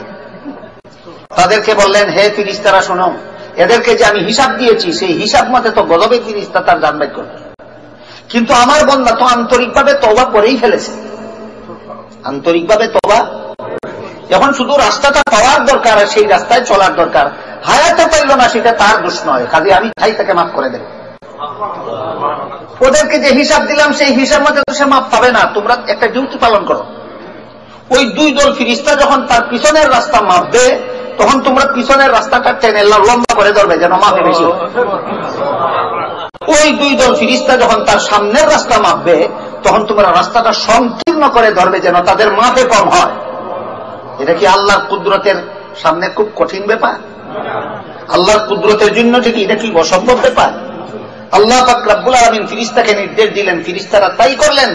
আন্তরিকভাবে যেই লোকটা গুনার জন্য অনুতপ্ত হইয়া তওবার জন্য রেডি হইয়া গেল, আল্লাহ পাক রব্বুল আলামিন তাকেও মাফ করে দিলেন। তাহলে এই যে তওবার গুণটা, এই তওবার গুণটা সত্যিকার ভাবে কখন অর্জন হয়? যখন আমার অন্তরটা সত্যই গুনার থেকে ফিরার জন্য তৈরি হইয়া যায়, রেডি হইয়া যায়। বিভিন্ন হাদিসে আল্লাহ রাসূল সাল্লাল্লাহু আলাইহি ওয়াসাল্লাম এভাবে তওবার হকিকত বুঝাইছেন। এই তওবা হইল সেই 10 গুণের এক গুণ, যে গুণের কারণে একজন মানুষ কোরআনের চরিত্রে চরিত্রবান হতে পারে। 1 নম্বর গুণ বলেছিলাম সবর, 2 নম্বর গুণ বলেছিলাম শুকর, 3 নম্বর গুণ বলেছিলাম তাওয়াক্কুল, 4 নম্বর গুণ বলেছিলাম ইখলাস। 5 নম্বর গুণের আলোচনা হলো আজকে কোনটা? তওবা। এবার দোষগুলির আলোচনার দিকে যাই। 10টা দোষ আছে, এইগুলি বর্জন না করা পর্যন্ত কোনো মানুষ কোরআনের চরিত্রে চরিত্রবান হতে পারে না। দোষগুলির মধ্যে কয়েকটা দোষের আলোচনা হয়েছে বিগত দিনগুলিতে। কতগুলি দোষের আলোচনা হয়েছে, এর মধ্যে একটা দোষের নাম ছিল অহংকার। সেই দিন যারা ছিলেন তারা ভালো রকম বুঝেছেন অহংকার জিনিসটা কি, কার অন্তরে আছে এবং এর দ্বারা মানুষের কি ক্ষতি হয়। অহংকার একটা দোষ। এই দোষ যতক্ষণ পর্যন্ত কোনো মানুষ বর্জন করতে পারবে না, ততক্ষণ পর্যন্ত এই মানুষটা কোরআনের চরিত্রে চরিত্রবান হতে পারে। ওই দিন যারা ছিলেন না তাদের জন্য আজকে একটু রিপিট করি যদি, তাহলে যারা ছিলেন তারা কি বিরক্ত হবেন? ওই দিন যারা ছিলেন না তাদের উদ্দেশ্যে কথাটা আজকে আবার রিপিট করি। মুফাসসিরিন কেরাম লিখেছেন, নিজের গুণের জন্য নিজেকে প্রশংসার যোগ্য মনে করার নাম অহংকার। নিজের গুণের জন্য নিজেকে প্রশংসার যোগ্য মনে করার নাম অহংকার। এটা দমন করার ব্যবস্থা হিসাবে আল্লাহ নামাজ দিয়েছেন। নামাজ যেই কথার দ্বারা শুরু হয় সেইটাই হলো আল্লাহু আকবার, আমি বড় নই, আল্লাহ বড়। নিজেকে বড় মনে করার নাম অহংকার। নামাজ শুরু হয় নিজেকে বড় কথার মাধ্যমে না, আল্লাহ বড় কথার মাধ্যমে। এই নামাজ হইল অহংকার দমনের একটা অনুপম ব্যবস্থা। এই অহংকারের 4টা স্তর আছে। একটাকে বলে উজব, একটাকে বলে কিবির, একটাকে বলে তাকাব্বুর, আর একটার নাম ইস্তেকবার। এই শব্দগুলি, আরবি শব্দগুলি যাদের মনে থাকবে না মনে করেন, আমি তাদের জন্য বাংলা বলে দিই। অহংকারের 4টা অবস্থা আছে। একটা হলো অহংকারের বীজ, একটা অহংকারের চারা, একটা অহংকারের গাছ, আর একটা অহংকারের ফসল। আপনার অন্তরে অহংকারের ফসল থাকুক, গাছ থাকুক, চারা থাকুক, বীজ থাকুক, আল্লাহর রাসূল বলেন বিন্দু মাত্র অহংকার যার অন্তরে থাকবে তার জাহান্নামে যেতেই হবে। কি পরিমাণ অহংকার থাকলেও জাহান্নামে যেতে হবে? সরিষার বিন্দু পরিমাণ অহংকার থাকলেও জাহান্নামে যেতেই হবে। আমাদের বর্তমান সমাজের বেশিরভাগ মুসলমান এত চালাক, যদি আপনি জিজ্ঞাসা করেন তোমার অন্তরে কি অহংকার আছে, আল্লাহর দোয়াই দিয়া বলবে, আল্লাহর নামে কসম খাইয়া 50 বার বলবে, আল্লাহর কসম আমার অন্তরে অহংকারের লেশ মাত্র। কাজে তোমার সাক্ষীর দ্বারা প্রমাণ হবে না অহংকার আছে কি নাই। মুফাসসিরিন কেরাম তাফসীরের কিতাবে লিখেছেন তোমার অন্তরে অহংকার আছে কি নাই সেটা মাপার একটা স্কেল আছে। স্কেল দিয়া মাপলেই তুমি নিজেও ধরতে পারবা তোমার অন্তরে অহংকার আছে। অহংকার আছে কিনা মাপার কি আছে? স্কেল। স্কেলটা কি? মুফাসসিরিন কেরাম লেখেন তোমার মনকে জিজ্ঞেস করো যে তোমার মধ্যে কোনো গুণ আছে কিনা। মন যদি বলে আমার মধ্যে কিছু গুণ আছে, আমি কথা বলতে পারি, এটা তোমার একটা গুণ না, এটা একটা দোষ। আমি চোখে দেখি, এটা কি আমার একটা দোষ না, এটা একটা গুণ। আমি কানে শুনি, এইটা তো একটা দোষ নাকি না গুণ। তোমার মনকে জিজ্ঞেস করো তোমার মধ্যে কোন গুণ আছে কিনা, অবশ্যই মন বলবে যে আমার মধ্যে কিছু না কিছু গুণ আছে। এবার দ্বিতীয় পর্যায়ে তোমার মনকে প্রশ্ন করো এই গুণের জন্য তুমি প্রশংসা পাওয়ার যোগ্য কিনা। মন যদি বলে হ্যাঁ আমার গুণের জন্য আমি প্রশংসা পাওয়ার যোগ্য, প্রমাণ হয়ে গেল তোমার অন্তরে অহংকারের বীজ আছে, এটার নাম উজব। তোমার অন্তরে অহংকারের কি আছে? বীজ আছে, এটার নাম উজব। এই উজব নামের অহংকারের বীজ এমনিতেই কোরআনের তাফসীর করলে আর কোরআনের তাফসীর শুনলে অহংকারের বীজ ধরা পড়লে ওই বীজকে উপড়াইয়া ফেলা, নির্মূল করার কোন ব্যবস্থা হয় না। যে সমস্ত বুজুর্গান এদিন আল্লাহওয়ালারা মানুষকে মুরিদ করেন, মুরিদ করে তাদেরকে সাধনা করান, প্রশিক্ষণ দেওয়ার এই অন্তরের অহংকারের বীজ বের করে দেওয়ার জন্য। কোরআনের যে কোনো বিধান পালনের জন্য যে কোনো সুবিধাজনক ব্যবস্থা গ্রহণ করা বিদাত নয়, নূতন কোন বিধান উদ্ভাবন করার নাম বিদাত। বিষয়টা পরিষ্কার করে বোঝার জন্য একটা উদাহরণ দিচ্ছি। নামাজে কাতার সোজা করা এটা একটা বিদাত কাজ না সুন্নত? কিন্তু কাতার সোজা যারা করতে পারে না সহজে, তাদের জন্য সোজা দাগ টেনে দেওয়া, রেখা, মসজিদে রেখা, এই যে রেখা আছে রেখা, এটাও সুন্নত না সুন্নত পালনের ব্যবস্থা? সুন্নাত পালনের ব্যবস্থা। হাদিস শরীফে রাসূল করিম সাল্লাল্লাহু আলাইহি ওয়াসাল্লাম বলেন, মান সান্না সুন্নাতান হাসানাতান ফালাহু আজরুহা ওয়া আজরু মান আমিলা বিহা ওয়া মান সান্না সুন্নাতান সাইয়্যাতান ফালাইহি বিজরুহা ওয়া বিজরু মান আমিলা বিহা আও কামা ক্বালা আলাইহিস সালাতু ওয়াস সালাম। শরীয়তের বিধান পালনের জন্য নতুন কোন ব্যবস্থা যদি কেউ করে, সেই ব্যবস্থাটার নাম বিদআত নয়, বরং নতুন ব্যবস্থার মাধ্যমে শরীয়ত পালনটাকে যারা সহজ করে দিল, এই পদ্ধতিতে শরীয়ত পালন করনেওয়ালারা যত সওয়াব পাবে, ব্যবস্থাকারীরাও তত সওয়াব পাবে। দুটা জিনিসের পার্থক্য আমাদের বোঝা দরকার কিনা। একটা হইল কাতার সুদা করা, এটা হইল শরীয়ত, আর কাতার সুদা করার জন্য দাগ দেওয়াটাও শরীয়ত না পালনের ব্যবস্থা। ঠিক তেমনি ভাবে অহংকারের বীজ অন্তর থেকে বের করে ফেলা, এটা কোরআনের নির্দেশ। অহংকারের বীজ বের করে ফেলো। আমি নিজে নিজে অহংকারের বীজ বের করতে পারি না, এই জন্য এক আল্লাহওয়ালার কাছে মুরিদ হইলাম, তিনি আমার অন্তর থেকে অহংকারের বীজ বের করার ব্যবস্থা করে দিলেন, এই জন্য মুরিদ হওয়া বেদাত। না কি বলেন? অহংকারের বীজ অন্তর থেকে বের করার জন্য মুরিদ হইলে যদি বেদাত হয়, তাহলে কাতার সুদা করার জন্য দাগ দেওয়া তো বেদাত হবে। সুন্নত আর বেদাতের পার্থক্য যারা বুঝে না, এরা সবগুলি একাকার করে ফেলে। একটা হইল সুন্নত, আর একটা হইল সুন্নত পালনের ব্যবস্থা। একটা হইল অহংকারের বীজ, আর একটা হইল সেটা অন্তর থেকে বের করার ব্যবস্থা। এই ব্যবস্থা আল্লাহর ওলি কামেল বুজুর্গরার দরবারে গেলে হয়, এই ব্যবস্থা নিজে নিজে করা যায় না। দেখবেন, আমার কথা বুঝে থাকলে সারা জীবনভর যাদের অন্তর অহংকার মুক্ত, তাদের শিষ্যত্ব গ্রহণ না করা পর্যন্ত আপনি নিজের চেষ্টায় সারা জীবনেও অহংকার মুক্ত হতে পারবেন না। এটা হইল অহংকারের বীজ। নিজের গুণের জন্য যদি নিজেকে প্রশংসার যোগ্য মনে করে, এই মনে করাটার নাম অহংকারের বীজ। মনে করা পর্যন্ত সীমাবদ্ধ না থেকে যদি মুখের দ্বারা প্রকাশ করতে থাকে, আমার অমুক গুণ আছে, আমার তমুক গুণ আছে, তাহলে এটা অহংকারের চারা। এখন শুধু মনে করে না, মুখের দ্বারা প্রকাশ করে। নিজের গুণের জন্য নিজেকে প্রশংসার যোগ্য বলে মুখের দ্বারা প্রকাশ করলে স্কেলে ধরা পড়লো তোমার অন্তরে অহংকারের বীজ নয়, শুধু চারাও গজাইছে। অহংকারের কি গজাইছে? এবার অহংকারের চারা গজাইছে। তারপর মুখের দ্বারা প্রকাশ করেই সে ক্ষান্ত নয়, অন্যদের সাথে তুলনা করতে থাকে। সে ছোট, আমি বড়, সে অযোগ্য, আমি যোগ্য, সে মূর্খ, আমি আলেম। এইবার শুধু মুখের দ্বারা প্রকাশ করলো না, অন্যদের সাথে তুলনা করলো।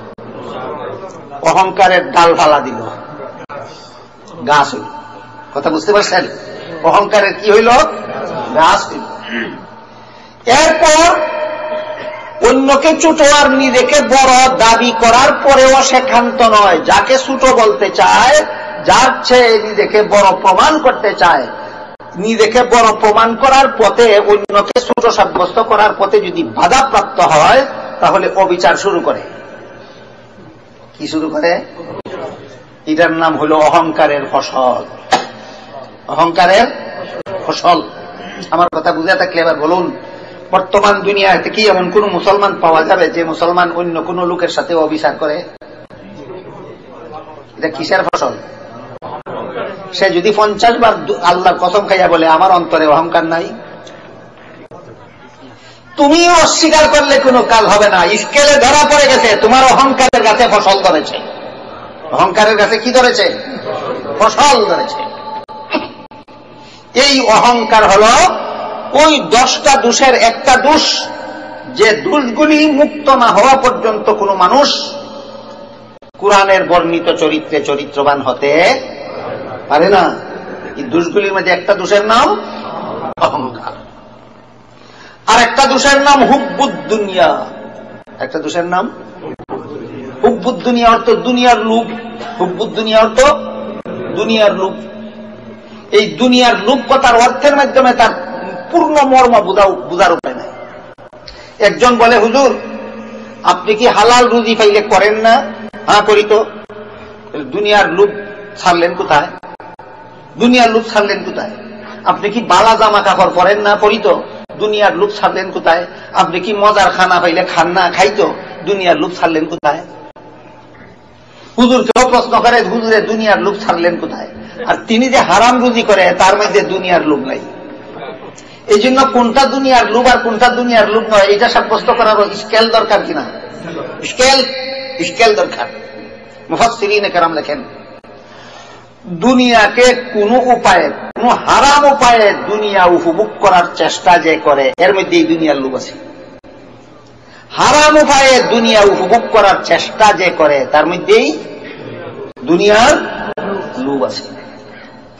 যে হারাম উপায়ে নেতৃত্ব করতে চায়, যে হারাম উপায়ে কর্তৃত্ব করতে চায়, যে হারাম উপায়ে ধন সম্পদ অর্জন করতে চায়, যে হারাম উপায়ে অবাধ মিলামিশা করতে চায়, প্রমাণ হলো হুব্বুদ দুনিয়া তার কাছে নাই, আছে।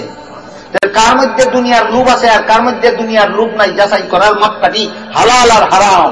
যাচাই করার মাপকাঠি হালাল আর হারাম। হালাল উপায়ে দুনিয়া উপভোগ করার নাম দুনিয়ার লোভ নয়। হালাল উপায়ে যদি দুনিয়া উপভোগ না করে, খানা বন্ধ করতে হবে, ঘুমানি বন্ধ করতে হবে, পোশাক পরা বন্ধ করতে হবে, তাহলে তো জীবনযাত্রা অচল হয়ে যাবে। এইটার নাম দুনিয়ার লোভ নয়। হারাম উপায়ে কোনো না কোনো দুনিয়ার কোনো না কোনো উপভোগ করার চেষ্টা চালানোর নাম হলো দুনিয়ার লোভ। বুঝা থাকতে বলেন, বর্তমান দুনিয়ার কোন মুসলমান অন্যায়ভাবে নেতা হতে চায় না, অন্যায়ভাবে কারো সম্পদ অর্জন করে না, অন্যায়ভাবে নারীর সাথে মিলামিশা করে না। প্রমাণ হইল তার মধ্যে দুনিয়ার লোভ নাই, আছে। এই একটা দোষ, 10টা দোষের একটা দোষ যতক্ষণ পর্যন্ত বর্জন করবে না ততক্ষণ পর্যন্ত সে কোরআনের চরিত্রে চরিত্রবান হতে পারবে না। এই দুনিয়ার লোভ এর আরেকটা পর্যায়ে আছে, সেটা হইল হারাম উপায়ে দুনিয়াকে ভোগ করার চেষ্টা করে না। তবে যে পরিমাণ দুনিয়ার ধন সম্পদ আছে এই পরিমাণে তার চলে, এই পরিমাণে তার চলে, কিন্তু আরো মজায় খাওয়ার জন্য, আরো আরামে থাকার জন্য হালাল উপায়ে আরো কিছু ধন কামাই করতে চায়। মুফাসসিরিনে কেরাম লেখেন এটা দুনিয়ার লোভের আওতায় পড়ে না, দুনিয়ার লোভের আওতায় পড়ে না।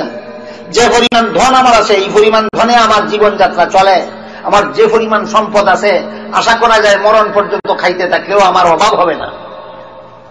আমি আরো রুজি করতে চাই, কেন? আরো মজায় খাওয়ার জন্য, আরো সুখে থাকার জন্য। কিন্তু রুজিটা আমি হারাম উপায়ে করতে চাই না, হালাল উপায়ে করতে চাই। এটা দুনিয়ার লোভের আওতায় পড়ে না।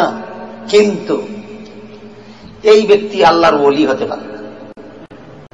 পরিষ্কার ভাষায় কিতাবে লেখা আছে, তোমার যে পরিমাণ সম্পদ আছে এই পরিমাণ সম্পদে তোমার চলে, তোমার যে পরিমাণ সম্পদ আছে এই পরিমাণ সম্পদ ভোগ করে তুমি মরণ পর্যন্ত শেষ হয়ে যাবে এই আশঙ্কা তোমার নাই। তারপরে আরো হালাল রুজি কেন করো? আরো মজায় খাওয়ার জন্য। আরো হালাল রুজি করতে চাও কেন? আরো আরামে থাকার জন্য। তুমি জাহান্নামে যাবে না, কিন্তু তুমি আল্লাহর ওলি হতে পারবে না। দুনিয়ার কিছু বাতাস তোমার অন্তরে এখনো বাকি রয়ে গেছে। কথা বুঝলেন কি? ওলি হওয়া খুব সহজ ব্যাপার, খুব সহজ ব্যাপার। জাহান্নাম থেকে বাঁচা এক জিনিস, আর আল্লাহর ওলি হওয়া ভিন্ন জিনিস। এত সহজ ব্যাপার নয়। হ্যাঁ, যেই ব্যক্তি নিজের মজায় খাওয়ার জন্য নয়, নিজের আরামে থাকার জন্য নয়, দ্বীনের খেদমতের জন্য যদি হালাল রুজি করে, আমি যদি আরো বড় একটা ব্যবসা করতে পারি, আরো যদি লক্ষ কোটি টাকা অর্জন করতে পারি, তাহলে আমি আরো একটা মসজিদ নির্মাণ করে দেব, আরো একটা মাদ্রাসা পরিচালনা করব, আরো হাজার হাজার এতিমদেরকে আমি দান করব। সেই আশায় যদি যথেষ্ট পরিমাণ সম্পদ থাকা সত্ত্বেও আরো দুনিয়ার ধন হালাল উপায়ে ভোগ করতে চায়, তিনি আল্লাহর ওলি হওয়ার পথে কোনো বাধা হবে না। সবগুলি কথা ক্লিয়ারলি বুঝলেন কিনা দেখুন। এই 10টা গুণ অর্জন করা এবং 10টা দোষ বর্জন করার নাম স্বভাব চরিত্র। কোরআনে যত বিধান আছে 5 প্রকারের, এর মধ্যে 5ম প্রকার বিধান হলো স্বভাব চরিত্র। 30 পারা কোরআনে আল্লাহ ইসলামের যত বিধিবিধান দিয়েছেন সবগুলি সর্বমোট 5 প্রকার। ঈমান, আকীদা, ইবাদত বন্দেগী, লেনদেন, আচার ব্যবহার, স্বভাব চরিত্র। স্বভাব আজকে কত নম্বরটা নিয়ে আলোচনা হইল? 5 নম্বরটার নাম কি? কতটা গুণ অর্জন করার নাম, কতটা দোষ বর্জন করার নাম। এই সবগুলি 30 পারা কোরআনে আল্লাহ আলোচনা করেছেন বিস্তারিত ভাবে, সূরাতুল ফাতিহার ভিতরে আলোচনা করেছেন সংক্ষিপ্ত ভাবে। এই জন্য আল্লাহ সূরাতুল ফাতিহাকে আসাসুল কোরআন নামকরণ করেছেন, কোরআনের ফাউন্ডেশন নামকরণ করেছেন। কোরআনের কোন আয়াতে 5 প্রকারের বিধানের কোন বিধান পাওয়া যায় এই আলোচনা করার অবকাশ আজকে এখানে নাই। আগামীকাল যেখানে প্রোগ্রাম হবে সেখানে ইনশাআল্লাহ এই 5 প্রকারের বিধানের কোন বিধান সূরাতুল ফাতিহার কোথায় আছে সেটা ইনশাআল্লাহ আপনাদেরকে চিহ্নিত করে দেওয়া হবে। আজকে এই পর্যন্ত যা কিছু আলোচনা হইল, আল্লাহ আপনাদের আমাদের সবাইকে বুঝার এবং কোরআনের আলোকে জীবন গড়ার তৌফিক দান করুন। সবাই বলুন আমিন।